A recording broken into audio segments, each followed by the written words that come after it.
नमस्कार दोस्तों, teacher solution में आपका स्वागत है। आज हम सॉल्व करने वाले हैं क्लास 8 का सोशल साइंस का टर्म 2 का क्वेश्चन। जैसे कि पहला क्वेश्चन में आया था कि रानी लक्ष्मीबाई कहाँ की रानी थी, तो झांसी की रानी हम लोग बोलते हैं, तो झांसी की रानी थी। ठीक है। 1857 की क्रांति का दूसरा नाम क्या था? इसे प्रथम भारतीय स्वतंत्रता संग्राम भी कहते हैं। ठीक है, या प्रथम भारतीय स्वतंत्रता समर भी कहते हैं। दूसरा, इतिहास को कितने कालखंडों में बांटा गया? तो इतिहास को 3 कालखंडों में बांटा गया है। ठीक है, पुरातत्व, मध्य और आधुनिक। सती प्रथा प्रथम सूती मिल कहाँ स्थापित किया गया था? ये बॉम्बे में 1854 में स्थापित किया गया था।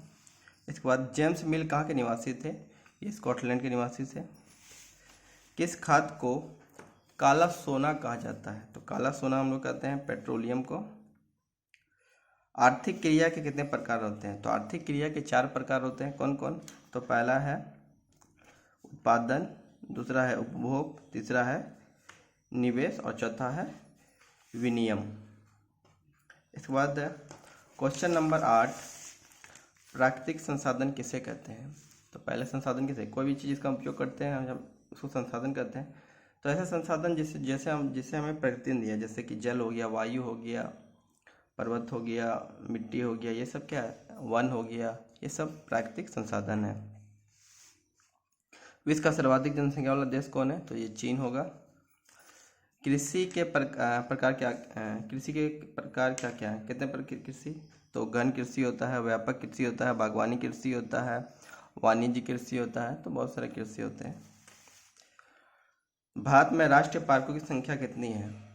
इससे तो इसका आंसर 104 से मिल रहा है, लेकिन अगर 2022 में देखें तो इसका आंसर 2006 हो सकता है। ठीक है, 22 में अभी तक और 2 ठो ऐड किया गया है, तो इसका आंसर 2004 या 2006 जो लिखे आप।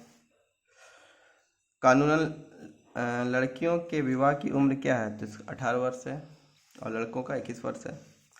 जन सुविधा की उपलब्धता की जिम्मेदारी किसकी होती है? तो सरकार की होती है।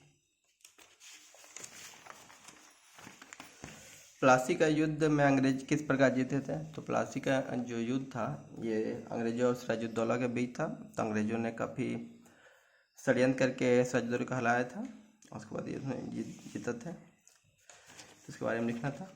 क्वेश्चन नंबर 15, आधुनिक भारत के ऐतिहासिक स्रोत कौन कौन से हैं? तो स्रोत मतलब कहाँ से जानकारी मिलता है आधुनिक भारत का? तो ये हो गया पुरातात्विक स्रोत हो सकता है इसका आंसर। फिर साहित्यिक स्रोत में जैसे कविता, कहानी, ठीक है, लेखन, जैसे प्रेमचंद की कहानियाँ पढ़ के हमको उसके बारे में जानकारी मिलता है उस समय का समाज कैसा था। या फिर ब्रिटिश सरकार के समय रेवेन्यू रिकॉर्ड जो होता था, ठीक है, जैसे कर जो टैक्स जो लेते थे उसका रिकॉर्ड रखा जाता था, इसके द्वारा भी हम लोग जान सकते हैं। इसके बाद संभाव्य और वास्तविक संसाधन में अंतर। संभाव्य मतलब जिसका उपयोग हम लोग भविष्य में करने की संभावना है, जैसे भविष्य में पानी से हम लोग कार चला सकते हैं, ऐसे कोई संभावना है, तो ये सब संभाव्य संसाधन हो गया। ठीक है, और वास्तविक संसाधन जिसका हम लोग अभी उपयोग कर रहे हैं, जैसे कोयला हो गया, पेट्रोलियम हो गया, ये सब संसाधन हम लोग अभी उपयोग कर रहे हैं, तो ये सब वास्तविक हो गया। फिर था मिश्रित कृषि से आप क्या समझते हैं?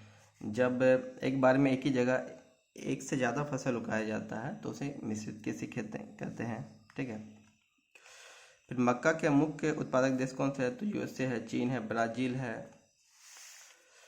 फिर संविधान में वर्णित किन्हीं 5 मौलिक कर्तव्यों का वर्णन कीजिए। तो मौलिक कर्तव्य में जैसे संविधान का पालन करना, ठीक है, उसकी रक्षा करना, भारत की संप्रभुता, एकता, अखंडता को बनाए रखना, देश की रक्षा करना, जब जरूरत पड़े तो उसके लिए आप सेना में भर्ती होना, या सभी लोगों के बीच सद्भावना, सद्धर्म, भाईचारा बना के रखना, यह भी हमारा मौलिक कर्तव्य है, या सार्वजनिक संपत्ति की रक्षा करना भी हमारा मौलिक कर्तव्य है।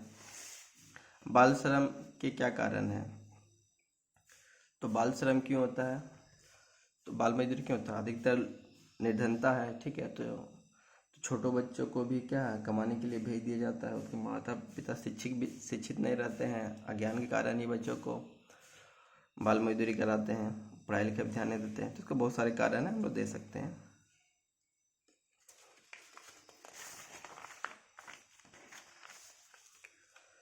फिर है 19वीं सदी में लोग लड़कियों को स्कूल जाने से क्यों मना कर रहे थे? तो 19वीं सदी में मानना था कि तो मानते थे लड़कियों को पढ़ाई लिखाई करेंगे क्या, क्योंकि पढ़ा लिखा के करेंगे फिर इनको ससुराल भी देना पड़ेगा, इसलिए उसका पढ़ाते लिखाते नहीं थे। क्योंकि अगर अधिकार में उसकी शादी ही करनी है, क्योंकि बाद में उनको शादी ही करना होता है, इसलिए इसको नहीं करते थे। शादी करके दूसरे घर चल जाएगी तो क्या फ़ायदा पढ़ा के, इसलिए नहीं पढ़ाते थे। फिर है सतत पोषीय विकास क्या है। तो भविष्य में आने वाली पीढ़ियों की आवश्यकता पूर्ति को प्रभावित किए बिना वर्तमान पीढ़ी द्वारा अपनी आवश्यकताओं की आपूर्ति करना ही क्या बोलते हैं, सतत पोषीय विकास करते हैं। मतलब कि ये नहीं जितना संसाधन जैसे पेट्रोल कोयला सब अभी हम ही लोग यूज करके ख़त्म करते हैं, भविष्य में आने वाले जो पीढ़ी उसके लिए कुछ बचे ही ना, तो इसको नहीं।